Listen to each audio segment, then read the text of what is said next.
Graça e paz, queridos, amém? Alguém tem um testemunho de bênção para contar?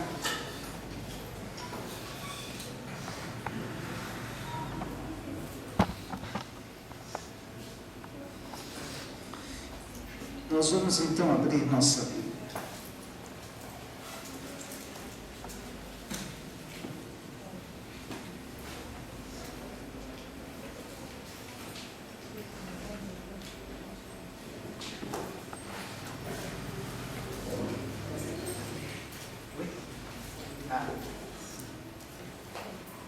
Nós vamos abrir nossa Bíblia, carta que Paulo escreveu à igreja em Éfeso.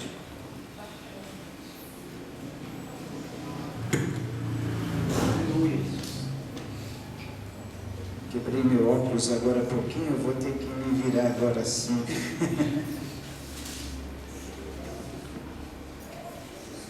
Carta de Paulo aos Efésios, capítulo de número 6.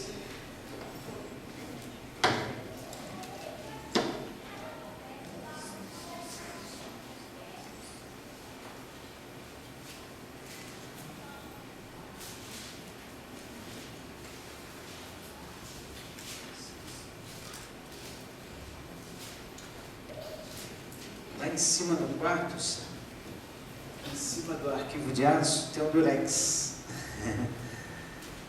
Esse durex vai ajudar muito agora. Eu vou pular a perninha do óculos com durex.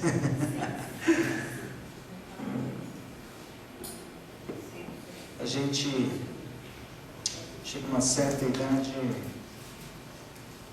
a visão falha mesmo. Se não tiver esse instrumento aqui, nem com letra grande. A Bíblia que eu estou aqui é uma letra graúda. Mas até os 35, não, deixa eu ver, 35, até os 40 mais ou menos, eu li uma letrinha miudinha. Era bem pequenininha, sabe aquelas biblinhas de bolso? Então, mais ou menos até os 38 anos de idade eu lia tranquilo. Quando foi chegando aos 40, eu não leio sem óculos nem letra grande. Nem a gigante. Talvez nem a hipergigante, né? Então, mas graças a Deus que inventaram isso aqui, o óculos, né? Quando a gente fica sem ele, é de uma dificuldade. Vamos lá. Eu vou, enquanto não chega o durex aqui para me segurar a perna do óculos.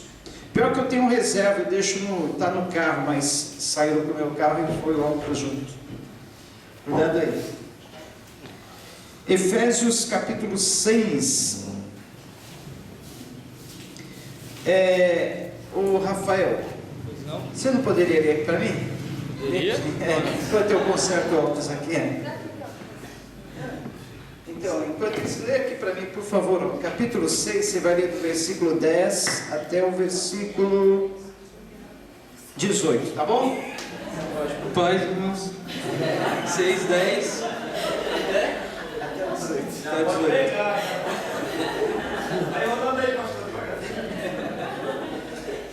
Finalmente, fortaleçam-se no Senhor e no seu forte poder. Vistam toda a armadura de Deus, para poderem ficar firmes contra as ciladas do diabo, pois a nossa luta não é contra seres humanos, mas contra os poderes e autoridades, contra os dominadores deste mundo de trevas, contra as forças espirituais do mal nas regiões celestiais. Por isso, vistam toda a armadura de Deus, para que possam resistir no dia mau e permanecer inabaláveis. Depois de terem feito tudo, assim, mantenham-se firmes, cingindo-se com o cinto da verdade, vestindo-se a couraça da justiça e tendo os pés calçados com a prontidão do evangelho da paz. Além disso, usem o escudo da fé, com o qual vocês poderão apagar todas as setas inflamadas do maligno.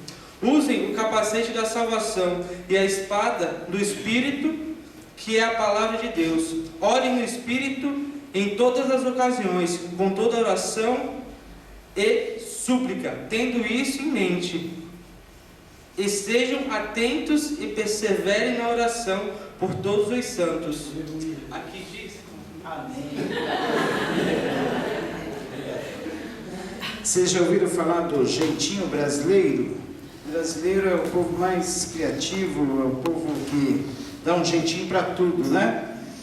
E aqui eu dei um jeitinho, ó, aqui está o óculos com as duas pernas quase que perfeitas, né? Mas já dá para ficar aqui no lugarzinho certinho, maravilha, isso é bom demais. Queridos, semana passada e semana retrasada, tá dando para ouvir bem aí do fundo?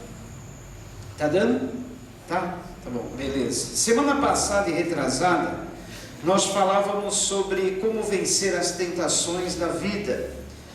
Nós lemos em Gênesis capítulo 3, como é que foi a queda do primeiro casal, como eles desobedeceram estando no paraíso, como eles caíram na tentação vivendo no jardim do paraíso.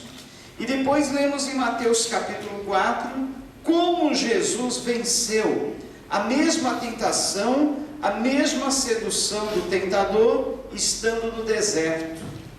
Nós vimos que o Senhor Jesus Cristo usou a palavra de Deus, estava em oração e jejum, e assim ele venceu. Como ele venceu? Com todas as tentativas, ou em todas as tentativas de Satanás, usando a palavra. Satanás tentou dizendo: por que você não transforma essas pedras em pães? E assim sacia sua fome, deixe esse jejum. Jesus disse: mas nem só de pão viverá o homem, conforme diz a palavra estava no coração do Senhor Jesus. Por que tu não te lanças desse monte abaixo? Não está escrito? Olha só como Satanás é atrevido. Ele mesmo disse ao Senhor Jesus que estava escrito. Olha só como é a estratégia, o ardil de Satanás. Ele tenta usando a própria palavra, mas de uma forma distorcida. Essa é a estratégia que ele usa nos dias de hoje. Ele não vai muitas vezes contra a palavra.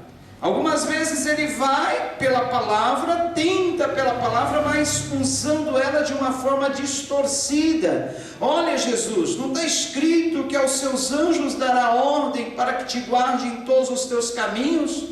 Então lança-te desse monte abaixo, os anjos vão te guardar, está escrito. Mas também está escrito, Satanás, não tentarás o Senhor teu Deus. Então quer dizer, uma palavra não pode anular a outra. Como é que eu vou tentar a Deus? Como é que eu vou me lançar no monte do alto abaixo, sabendo que a palavra de Deus diz que os anjos me guardarão, se em outro texto está escrito que eu não devo tentar a Deus? E é assim que ele usa até hoje. Se nós não estivermos inteirados na palavra, nós podemos cair facilmente, porque a sedução dele é dessa forma. Ele pega um versículo isolado, uma palavra isolada nas Escrituras e diz: faça assim. Mas quando nós estamos inteirados na palavra, nós sabemos que não é bem assim. Nós sabemos que pelo contexto da palavra deve ser feito de uma forma diferente. Jesus então venceu usando a palavra. Na terceira tentativa: olha, Jesus, tu está escolhendo um caminho muito difícil. Tu queres o caminho da cruz, o caminho da renúncia, o caminho do sacrifício. Tem um caminho mais fácil. Olha, você quer ver toda essa cidade, toda essa gente, todos os povos te reconhecendo que você é o Messias, que você é o Senhor? Sobe na parte mais alta do templo, ali, promova um espetáculo, diga que você vai pular, pule de lá de cima. Então olha, Jesus, se tu quiseres, eu tenho um caminho mais fácil. Por que você não se prostra diante de mim e me adora? Eu vou te dar todos os reinos do mundo, porque a mim me foi entregue, e eu os dou a quem eu quiser. Olha o atrevimento de Satanás. Olha o atrevimento. Os reinos do mundo me foram entregues, e eu dou a quem eu quiser. Eu expliquei na semana passada como é que Satanás usurpou esse poder? A Bíblia diz que Satanás é o príncipe deste mundo. Mas como é que ele conseguiu essa posição? Como é que ele conseguiu esse poder? Ora, simples. O domínio foi dado ao homem. O homem tinha o Senhor, a quem ele servia, a quem ele recebia comando, as ordens. O homem desobedeceu ao Senhor, passou a obedecer a Satanás. Então tudo aquilo que estava sob o domínio do homem, passou também para o domínio de Satanás. Enquanto ele é usurpador por algum tempo, só por algum tempo, ele oferece. Nós falamos sobre a tentação que o mundo oferece, as tentações. Por que muitos artistas, pessoas famosas conseguem fama, riqueza, reconhecimento, status, muitas vezes de uma forma rápida? Porque Satanás, o príncipe desse mundo, ele dá a quem ele quiser poder, riqueza, honras, só que também ele tira. E o preço que ele cobra muitas vezes, ou na maioria das vezes, em todas as vezes, é alto. É o preço da alma da pessoa, que o Senhor Jesus Cristo comprou com o seu próprio sangue. Só que a pessoa muitas vezes vende a alma para Satanás. Então, enquanto ele tem esse poder usurpado, por algum tempo ele oferece a quem ele quiser. Mas a palavra de Deus diz que é por um tempo, porque vai chegar um dia em que todas as coisas, no seu devido tempo, estarão novamente. O Senhor Jesus retirará dele esse poder, que é por um breve tempo. Enquanto isso, muitos são provados, tentados, e tudo tem um propósito. Satanás tem isso nas mãos exatamente para ver quem a ele se dobra. O Senhor Jesus Cristo consegue por aí ver quem a ele se dobra. E nós então vimos como vencer essas tentações. Agora hoje nós vamos falar sobre como vencer as batalhas da vida.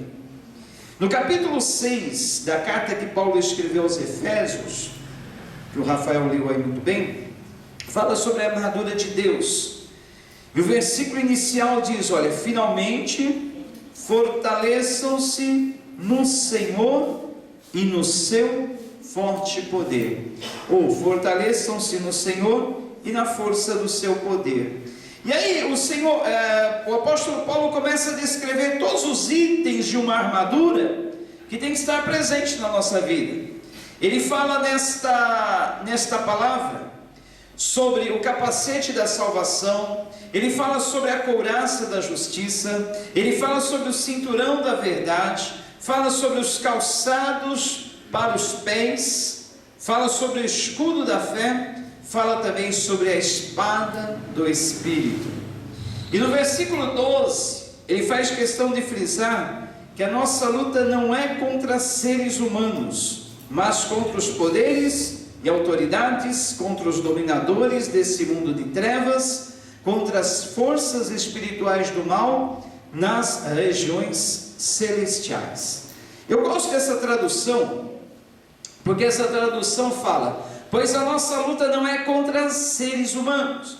Em outra tradução, talvez a que você está nas mãos, fala: nossa luta não é contra a carne e o sangue, correto? Eu prefiro dizer que a nossa luta, eu prefiro essa tradução que diz que a nossa luta não é contra seres humanos, porque quando nós dizemos que a nossa luta não é contra a carne e o sangue, dá a entender que nós não temos que lutar contra a nossa carne, o que não é verdade, porque a palavra de Deus diz que a carne milita contra o espírito, e o espírito tem que estar fortalecido para vencer essa luta. Então essa tradução que diz, pois a nossa luta não é contra seres humanos, ela já está falando de uma luta externa que eu e você travamos. Todos nós travamos nossas lutas interiores. Todos nós lutamos contra a nossa carne. Todos nós lutamos contra o nosso ego. Todos nós lutamos contra o nosso eu, não é verdade? Então nós temos uma luta contra a carne, a nossa carne. Mas no que diz respeito à luta exterior, a luta do lado de fora, essa não é contra a carne, Essa é geralmente contra seres espirituais, poderes e autoridades, forças do mal, dominadores desse mundo de trevas. Veja bem que ele diz que a nossa luta, essa luta exterior, não é contra seres humanos. Senão nós poderíamos muito bem pensar que a minha luta é contra o meu irmão, que a minha luta é contra o meu vizinho, que a nossa luta é contra o nosso patrão, que a nossa luta é contra os governadores, que a nossa luta é contra as autoridades humanas. Mas não, é contra aquilo que está por trás da pessoa que está se opondo a mim, é aquilo que está por trás dos governantes desse mundo, é aquilo que está por trás das autoridades desse mundo. Por isso que a palavra de Deus diz: a nossa luta não é contra seres humanos, mas contra os poderes e autoridades dominadores desse mundo de trevas, contra as forças espirituais do mal nas regiões celestiais. Agora, se a luta carnal, por exemplo, para quem gosta de assistir, eu não gosto de assistir aquelas lutas de MMA, UFC, a luta carnal se vence no soco, no pontapé, na força humana. E a luta espiritual, como é que se vence uma luta espiritual? Será que eu posso vencer uma luta espiritual na força do meu braço, na força da minha carne, na força do meu sangue? Não, Paulo dá a dica. Aí no versículo 18, ele fala sobre a oração no Espírito. Orem no Espírito em todas as ocasiões, com toda oração e súplica. Tendo isso em mente, estejam atentos e perseverem na oração por todos os santos. Paulo está dizendo que uma luta espiritual, ela não é vencida na força da carne, na força do nosso braço, não. Ela é vencida através do poder da oração, a oração constante no Espírito, a oração em todas as ocasiões, a súplica e também na intercessão, que é a oração por outras pessoas. Eu venço, você vence, nós vencemos, orando por nós mesmos e orando uns pelos outros, para que os nossos irmãos, familiares, pessoas que nós amamos, também consigam vencer essa luta, não é verdade? Olha, para ilustrar, tem um texto lá no Antigo Testamento, no capítulo 13 do livro de Números, que fala sobre as nossas lutas do dia a dia. Esse texto ilustra muito bem, porque conta como é que quando o povo que saiu lá do Egito, o povo de Israel que saiu lá do Egito, eles estavam prestes a entrar na terra da promessa, a terra de Canaã, uma terra maravilhosa, terra que emanava leite e mel, terra de frutos enormes, frutos gigantes, mas também ali tinha moradores gigantes. Como é que os homens de Israel poderiam vencer aquela batalha? E aí tem uma dica para a gente: quando a bênção é grande, a luta também é grande. Quando as oportunidades são grandes, os obstáculos também são. Quando nós temos algo grande a conquistar, os oponentes, os que lutam contra nós também são grandes, são gigantes. Mas tem uma coisa: a vitória também é grande. Quanto maior for o gigante, quanto maior for o oponente, quanto maior for o inimigo, maior é a vitória, concorda? E diz o capítulo 13 do livro de Números no Antigo Testamento, que o Senhor disse a Moisés: envie alguns homens em missão de reconhecimento à terra de Canaã, terra que dou aos israelitas. Envie um líder de cada tribo dos seus antepassados. Assim Moisés os enviou ao deserto de Parã, conforme a ordem do Senhor. Todos eles eram chefes dos israelitas. São estes os seus nomes. Eu não vou ler os nomes, vai até o versículo 16. E aí o versículo 16 diz assim: são esses os nomes dos homens que Moisés enviou em missão de reconhecimento do território. A Oséias, filho de Num, Moisés deu o nome de Josué. Versículo 17: quando Moisés os enviou para observar em Canaã, disse: subam pelo Neguebe, prossigam até a região montanhosa, vejam como é a terra, e se o povo que vive lá é forte ou fraco, se são muitos ou poucos, se a terra em que habitam é boa ou ruim, se as cidades em que vivem são cidades sem muros ou fortificadas, se o solo é fértil ou pobre, se existe ali floresta ou não. Sejam corajosos, tragam alguns frutos da terra. Era a época do início da colheita das uvas. Eles subiram e observaram a terra desde o deserto de Zin até Reob, na direção de Lebo-Hamate. Subiram do Negueb e chegaram a Hebron, onde viviam Aimã, Sesai e Talmai, descendentes de Enac. Hebron havia sido construída 7 anos antes de Zoan, no Egito. Quando chegaram ao vale de Escol, cortaram um ramo do qual pendia um único cacho de uvas. 2 deles carregaram o cacho pendurado numa vara. Colheram também romãs e figos. Aquele lugar foi chamado Vale de Escol, por causa do cacho de uvas que os israelitas cortaram ali. Ao fim de 40 dias eles voltaram da missão de reconhecimento daquela terra. Eles então retornaram a Moisés e a Arão e toda a comunidade de Israel em Cádiz, no deserto de Parã, onde prestaram relatório a eles e a toda a comunidade de Israel, e lhes mostraram os frutos da terra, e deram o seguinte relatório a Moisés: entramos na terra a qual você nos enviou, onde há leite e mel com fartura. Aqui estão alguns frutos dela, mas o povo que lá vive é poderoso, e as cidades são fortificadas e muito grandes. Também vimos descendentes de Enac. Os amalequitas vivem no Negueb, os hititas, os jebuseus e os amorreus vivem na região montanhosa. Os cananeus vivem perto do mar e junto ao Jordão. Então Caleb fez o povo calar-se perante Moisés e disse: subamos e tomamos posse da terra. É certo que venceremos. Mas os homens que tinham ido com eles disseram: não podemos atacar aquele povo, é mais forte do que nós. E espalharam entre os israelitas um relatório negativo acerca daquela terra. Disseram: a terra para a qual fomos em missão de reconhecimento devora os que nela vivem. Todos os que vimos são de grande estatura. Vimos também os gigantes, os descendentes de Enac, diante de quem parecíamos gafanhotos, a nós e a eles. Gente, aqui está o retrato do derrotismo. Aqui está o retrato da fraqueza.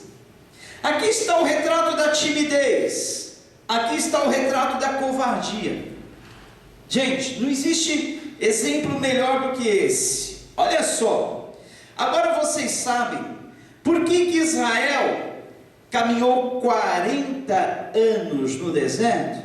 Na verdade, o caminho do Egito para a terra da promessa era de 40 dias. Não precisavam eles terem caminhado no deserto 40 anos. Mas a caminhada se transformou em 40 anos por causa desses 10. Esses 10 medrosos. Esses 10 covardes. 10 tímidos. Que não sabiam a força que estava com eles. Que não souberam enfrentar e vencer as lutas da vida, que se acovardaram e fugiram diante do problema, diante do obstáculo. Olha, quando nós não encaramos os obstáculos que nós temos à nossa frente, quando nós não encaramos os gigantes que nós temos diante de nós, e não se engane, na vida sempre aparecerão gigantes, a nossa vida sempre é cheia de obstáculos, sempre é cheia de dificuldades. Não adianta. Se você não enfrentar uma dificuldade aqui, querer dar a volta e ali, você vai ficar rodando, como os israelitas rodaram 40 anos no deserto. Não era para eles rodar 40 anos, era 40 dias.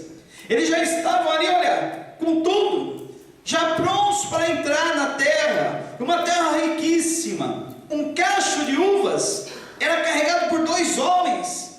Já pensou? 2 homens para carregar um cacho de uva, isso não é fábula, isso não é história da carochinha, é verdade, está escrito aqui, olha, que tamanho que era esse cacho de uvas, gente, e todos os frutos, assim como a terra tinha gigantes, homens de grande estatura, e quando a Bíblia fala em gigantes, não era mais do que 3 metros não, Golias o gigante devia ter 2,90 metros, por aí, esses daqui que com certeza também faziam parte da descendência de Golias, deviam ser também dessa altura, 2,80 metros, 3 metros, no máximo, pensam que eram homens do tamanho dessa casa, da altura desse prédio, não, talvez não chegava nem até o teto, mas mesmo assim, eram grandes, mas não a ponto dos israelitas dizer, olha, a terra lá é terra de gigantes, é terra que engole gente, olha, e nós parecíamos como que gafanhotos, diante daqueles homens, no meio daquela terra, olha só que imagem, ser comparado com um gafanhoto, gafanhoto não tem força, gafanhoto é frágil, gafanhoto é um bichinho tão inofensivo, e aqueles israelitas, aqueles espias, eu falo 10 porque dos 12, só 2 tiveram coragem de trazer um relatório positivo, de dizer, não, existem homens gigantes sim, a terra é uma terra cheia de perigo sim, mas é uma terra cheia de promessas, é uma terra cheia de oportunidades, subamos, tomamos posse da terra, é certo que venceremos. Somente 2, dos 12, somente 2 trouxeram esse relatório positivo, e animaram os outros, o resto ficaram tudo com medo, disse, olha, é terra de gigantes, terra que devora a gente, nós parecíamos simplesmente como gafanhotos perante eles, e assim, olha, acabaram contaminando todo o povo, porque é muito mais fácil nós acreditarmos em algo negativo do que acreditarmos em algo positivo, não é verdade? Se te disserem que amanhã você vai receber uma grande bênção, você vai receber uma bolada, sua vida vai mudar, olha, enfim, você vai ter algo que você julga inacreditável, você não acredita, você fala, não acredito, não acredito. Agora, se te trouxerem alguma coisa negativa, tipo, ó, amanhã você vai contrair uma doença e vai morrer no mesmo dia, amanhã você vai sofrer um grande acidente e vai morrer, olha, amanhã vai acontecer uma desgraça, você já fica temeroso, não fica? Ai, me falaram que vai acontecer isso, e olha, a verdade é que 90% das coisas que nós tememos acontecer na nossa vida, nunca acontece. Ficamos simplesmente com medo de bobeira, nos apavoramos, nos abalamos, com medo de coisas que nunca acontecerão. Agora, se nos dizem que vamos receber uma bênção, uma grande vitória, vamos ficar ricos, uma grande bolada, ou uma grande oportunidade, um grande emprego, uma grande bênção, nós não acreditamos. Mas se algo negativo é falado, na mesma hora acreditamos e tememos. Então, a maioria do povo preferiu dar ouvidos aos 10 pessimistas do que aos 2 positivistas. Deram mais ouvidos aos comentários negativos. Eles acabaram contaminando todo aquele povo. E aí o que aconteceu? Deus falou, olha Moisés, sinto muito, mas esses daí não vão entrar na terra da promessa. Eles vão ficar vagando pelo deserto até que morram todos, até que morra toda essa geração. Eu vou levantar uma nova geração, que esses vão entrar sim na terra da promessa. Esses daí não.